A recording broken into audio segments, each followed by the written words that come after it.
We begin today to discuss the first critical period of United States history, the American Revolution. That is to say, the revolution in which the European occupants of North America succeeded by force in freeing themselves from the British Empire and then set up their own nation, which became the United States of America. This all took place roughly between 1776 and 1789. A good question to ask is, what else was happening in the world at this time? Well, I'm sure that many of you have heard of the composers Wolfgang Amadeus Mozart and Ludwig van Beethoven. In 1787, Mozart was at the height of his career. He had just finished his greatest operas, Don Giovanni and The Marriage of Figaro. And that year, Beethoven showed up in Vienna, which is in Austria, to study with Mozart, or at least take a few lessons. And the popular account has it that Mozart, upon hearing Beethoven improvise, declared, "Mark that young man, he's going to make a name for himself in this world." These years were the height, the culmination of the European Enlightenment. And the American Revolution was seen as a golden chapter in that story, a story of freedom in the service of modernity, rationalism, and progress. And yet, here is the great contradiction of that moment.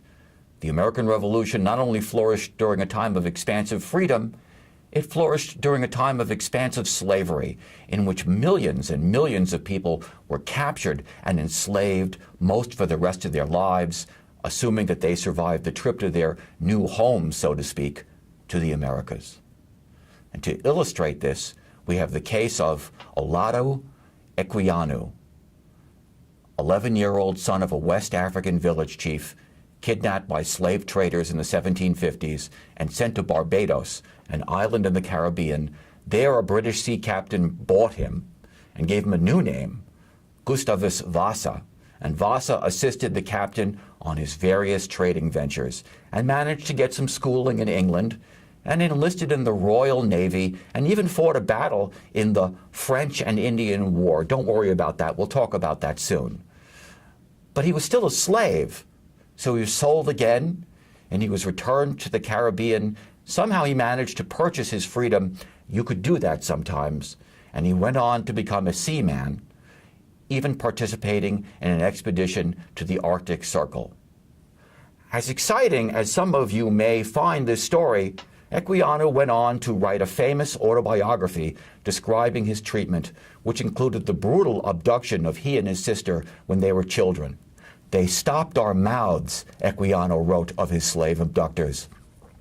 "They tied our hands and ran off with us. We were overpowered with fatigue and grief," he continued. Think about that. Think about what that must have been like. Please read the excerpt from Equiano in your reader, which concludes with him declaring to his audience, "Oh, ye nominal Christians," his statement began. Nominal means something that exists or persists in name only. "You who believe in the golden rule, do unto all men as you would have men do unto you. Why are parents to lose their children, brothers, their sisters, or husbands, their wives?" This is what Equiano asked his readers. Here was an age in which some men declared themselves to be free-born Englishmen, and yet between 1700 and 1775, the British shipped 280,000 people of Equiano's background to the British North American colonies as slaves, and most of them did not fare as well as Equiano, to be certain.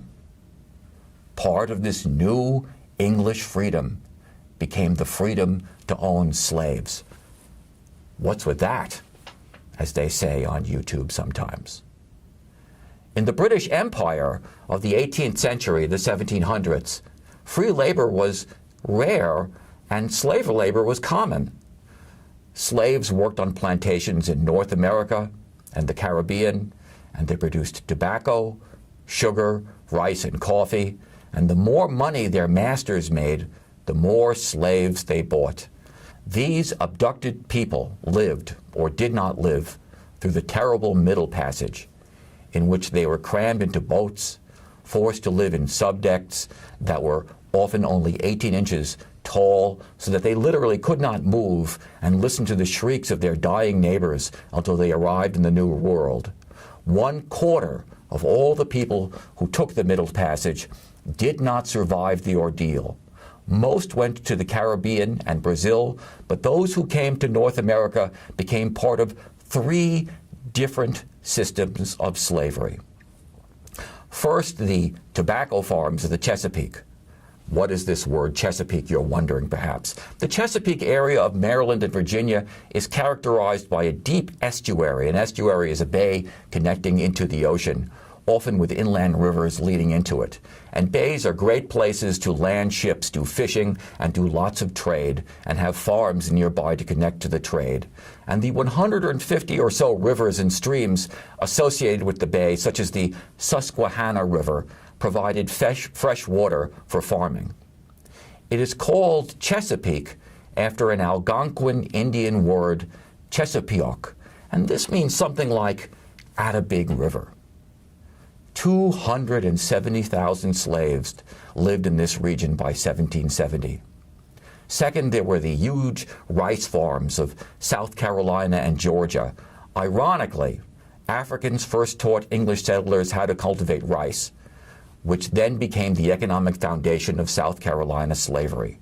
Rice production required a huge labor force, which is why by the 1730s, 2/3 of South Carolina's population was black. And third, there was the slavery of New England, the middle colonies, such as New York. Through most of the 18th century, 1 out of every 5 residents of Brooklyn, which is part of New York City, was a slave. In New England, slavery was a comparatively smaller and less harsh phenomenon.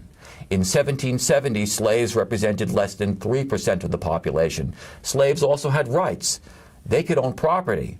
Courts recognized their marriages as legal. Slaves could sue others in court.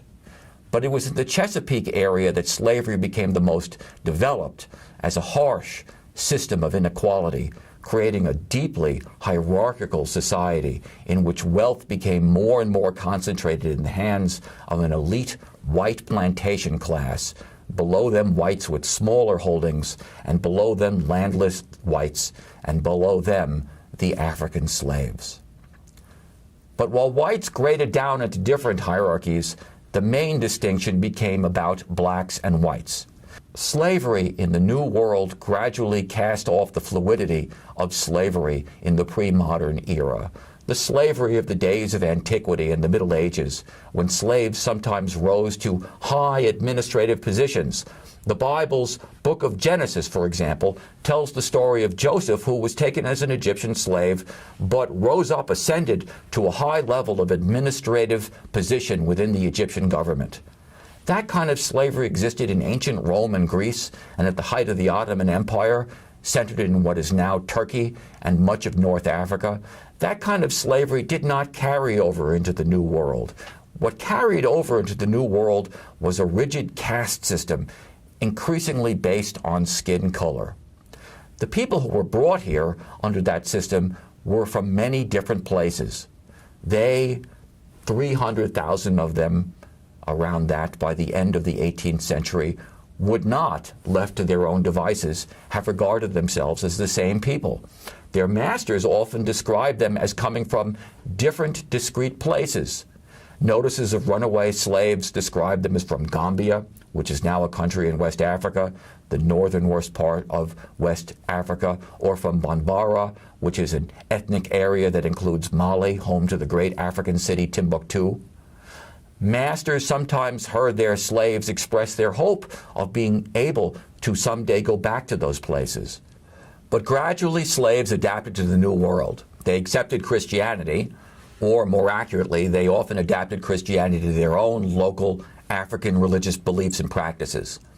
They added the Christian God to their own God, so to speak, and they created different kinds of societies depending on where they lived. If they lived in South Carolina and Georgia rice plantations, they lived very separately from white people. They spoke a language called Gullah, which was a mix of various African languages and which most white people did not understand. But if they lived in cities like Charleston, South Carolina, or Savannah, Georgia, they became skilled workers and became more fully part of Euro-American culture. They sometimes cohabitated with their white masters, and gradually a class of mixed-race children emerged who were often freed by their masters and were known as free mulattoes. But all these groups of people shared one yearning in common. They wanted to be free.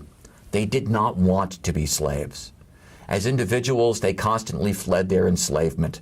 If they lived in South Carolina or Georgia, they tried to run to Florida to dwell in the coastal swamps. Since small groups of free blacks lived in various southern cities, they tried to get them to claim to be legally free themselves. Slave rebellions broke out each decade. Perhaps the most famous revolt of the 18th century took place between 1739 and 1741. These sometimes broke out during a regional war when the slaves could take advantage of instabilities to try to set themselves free.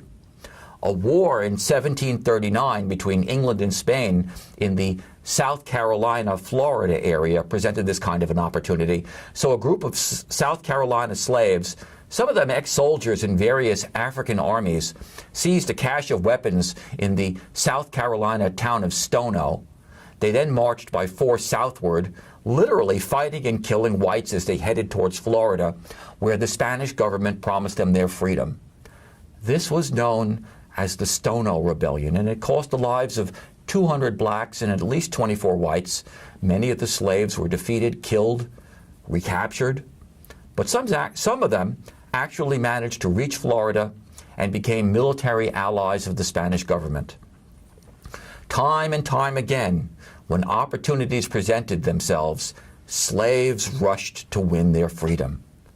Paradoxically, the masters of these people gave a tremendous amount of thought to the idea of liberty. They came from a place that prided itself on its traditions of liberty, the British Empire.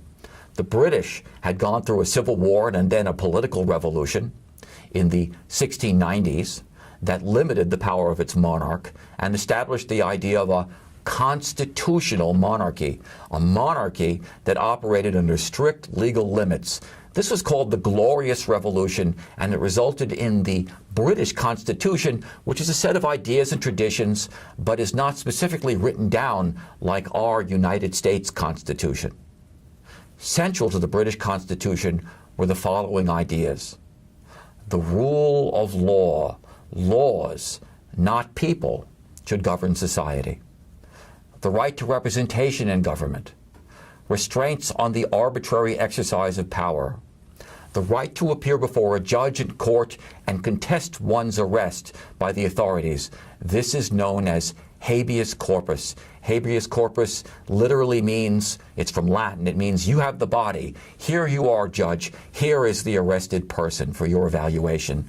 And finally, the right to a trial by jury. The English gave a lot of thought to the relationship between power and liberty because they had lived through centuries of kings and wars, and they concluded that power and liberty are different things, and they are often enemies. Power will often seek to curtail the liberty and rights of others, and while government was necessary, it needed to be divided so that it would stay limited in its authority. So they set up a system in which the king would enforce the laws but not make them, and the authorities who made the laws would be divided into two separate bodies, the House of Lords and the House of Commons. In 1748, a French political theorist named Baron de Montesquieu wrote a book called The Spirit of the Laws, which praised the English constitutional system as the one most likely to guarantee liberty, precisely because the government was divided into an executive and a legislative branch, and the legislative branch was divided into two different parts, a balanced constitution. That's what Montesquieu called it.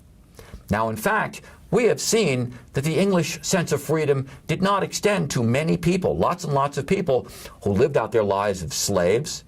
And of course, the English system of democracy at that time did not extend to women or to people who did not own property. So the English had a graded sense of liberty. Propertied Protestants deserved it the most, Slaves deserved it the least. But the idea of liberty is contagious. When you talk about liberty for yourself, pretty soon everyone else is going to start asking, when do I get some of this liberty too? So all kinds of new issues came up for English people. Why should the Royal Navy be allowed to engage in impressment, basically kidnapping poor men on the streets and forcing them to serve on ships where they often died? These men protested. Where were the rights of free Englishmen in this instance? When 18th century English people thought about the ideal conditions for liberty, they thought about a society in which economically independent citizens actively participated in public life. Only people with property, independent landowners, could be economically independent. Only they were not dependent on others, as the argument went, and could really subordinate their self-interest to the public good. 18th century people defined these citizens as the virtuous people. They had the means and the capability to govern society and keep it free. Scholars call these ideas republicanism. Many people of the 18th century also subscribed to the ideas of John Locke. He was a 17th century philosopher who wrote a book called Two Treatises on Government. And Locke argued that when we join together to form a society, we create a social contract in which we, to some degree, surrender our autonomy in order to enjoy the benefits of the rule of law. For example, I'm sure you've all wanted at some point or other to say, just say, what the heck? I'll just drive my car through that red traffic light because I'm sick of waiting here for another 2 seconds even. But you also recognize that if everybody did that, chaos and lots of bad car accidents would ensue. So you give up that kind of risky fun for some safety and certainty that clearly enforced rules provide. But at the same time, Locke argued that while we give up our autonomy, we don't give up our rights. The state can't impinge on our personal liberty, on our right to own property, our religious beliefs, our family relations. So if you get a traffic ticket for allegedly running a red light, you have the right to challenge that ticket in court. This came to be known as liberalism, a concept that has evolved over the last 3 centuries. But Lockean liberalism became a philosophy that allowed all kinds of people, women, the poor, slaves, to challenge limits on their freedom. The key right in a liberal democracy is the right to vote for one's representatives. In Britain, only those who owned property could vote, and only about 5% of the population voted as a consequence of this rule. The colonies mostly restricted suffrage to white men, but it let a lot more white men vote in the colonies that could vote in Britain.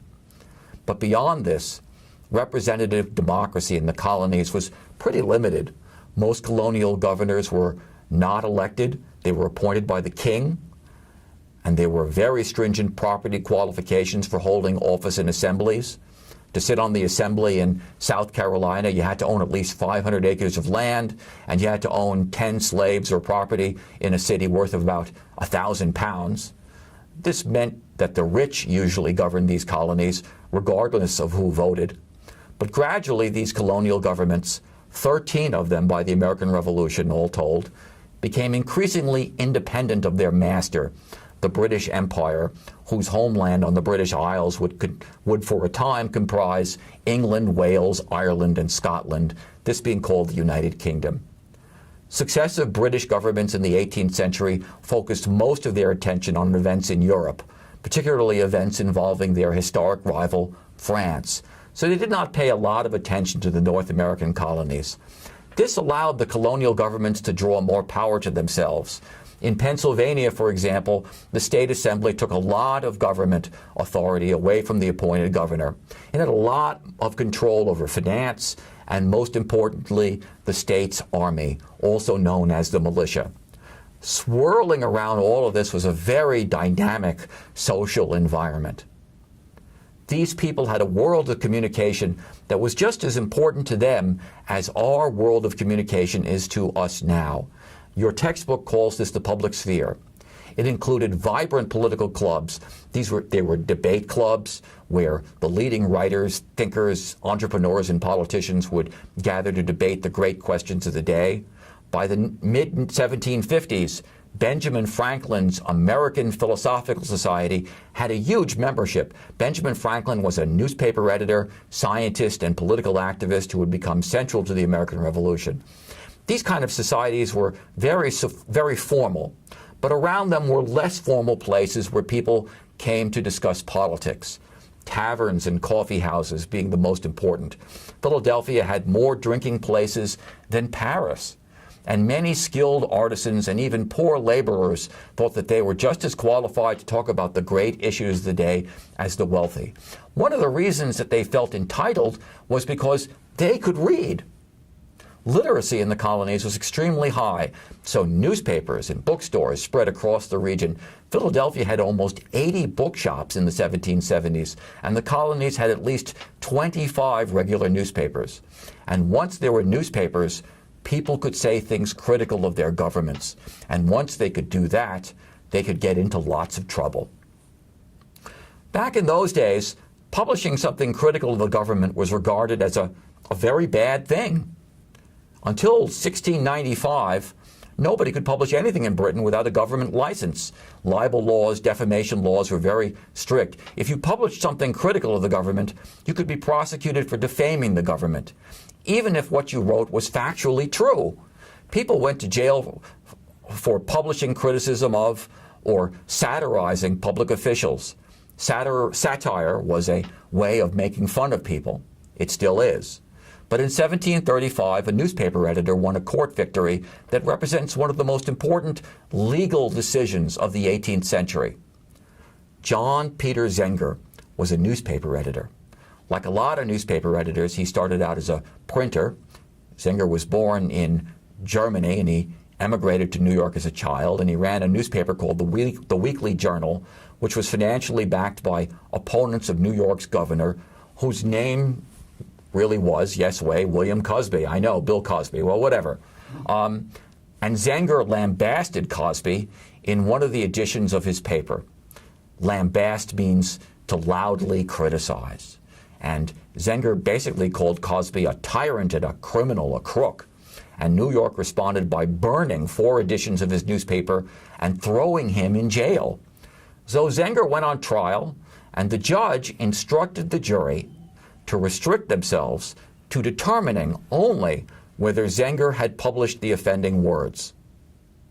But the jury decided to go further. They found Zenger not guilty because they determined that his words were true. And this established an important principle in libel defamation cases. Truth is a defense. If I write that someone is a liar and a fraud, and they are a liar and a fraud, demonstrably, I can't be convicted of libel. This put the colonies on a very different path than the rest of the empire that they were in. It put them on a path that emphasized freedom of speech and made the colonies unique in the Western world. But the colonists also borrowed ideas from Europe. These included ideas from the Enlightenment and the idea of deism. The great Enlightenment thinkers of the 18th century, Voltaire, Descartes, Adam Smith, all insisted that all forms of human activity, every kind of human institution, should be judged by reason, by evaluating the evidence, not just by faith. To some degree, the Enlightenment was motivated by skepticism of religion, especially horror at the terrible religious wars that spread across Europe in the 17th century, such as the 30 Years' War, which killed 8 million people. The motto of the Royal Society of London, which was the great science club of Europe to which the physicist Isaac Newton belonged, was nullus in verba, which in Latin means take nobody's word for it. Much of the debating society spirit in the colonies flowed from these ideas, as did Benjamin Franklin's weekly newspaper titled Poor Richard's Almanac, in which he published works on his inventions and scientific experiments, such as drawing electricity from a kite during a thunderstorm. As a consequence of the Enlightenment, many colonial leaders considered themselves to be deists. This included Thomas Jefferson, who had become the third president of the United States. Deists believed in God, but they believed that God created the universe with fixed rules, the physical rules that were outlined by Isaac Newton in his famous book Principia. Then God stood back to let it operate, sort of like a nicely running clock. Yet at the same time that the ideas of the Enlightenment were spreading across North America's East Coast, colonial ministers launched a huge backlash against this rationalism.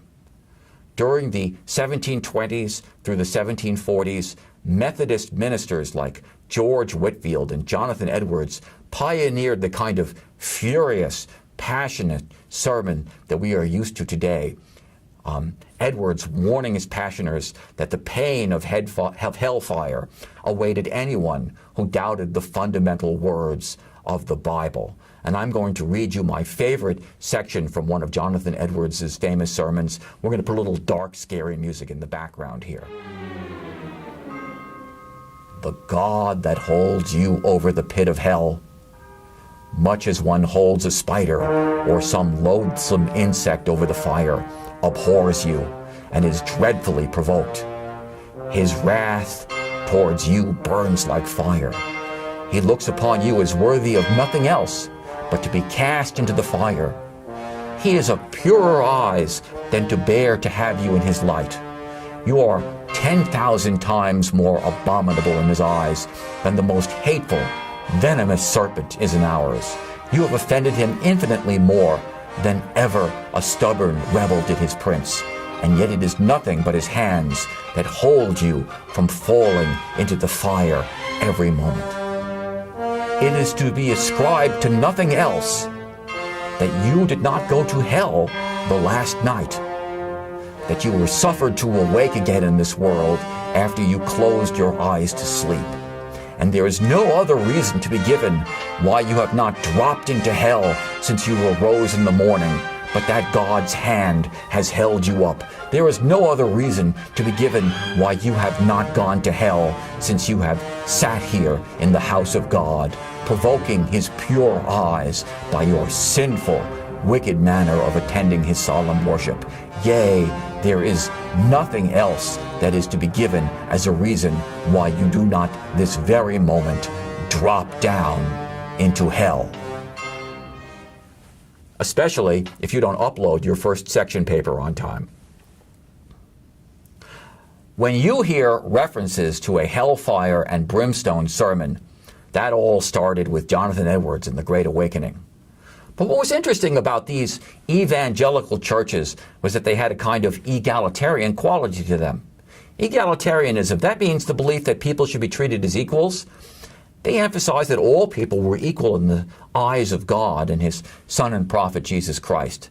They warned against commercialism and profit-taking as the main point of life. And they spread across the country. They opposed the Church of England. They opposed the idea of a state church, an official established church to which colonists had to pay taxes to support. They insisted that ordinary people should be allowed to create their own churches, and ordinary people did in very large numbers. Some of these evangelicals even opposed slavery. Some of their current converts, such as Robert Carter III, the grandson of a wealthy slave owner, emancipated, freed their slaves after hearing these Great Awakening sermons. And these churches drew the slaves themselves to the Christian faith. Suddenly the colonies were full of dissenting New Light churches, as they were called, whose congregants, that is, whose members, thought that when it came to matters of religion, they should be able to decide themselves what kind of Christian church to attend. Around all this complexity in the colonies were the great empires of the 18th century, the British Empire, the French Empire, the Russian Empire, and the Spanish Empire. All these empires were vying for territory and power in North America and Central America. And we'll talk more about them in our next lecture on the colonial era.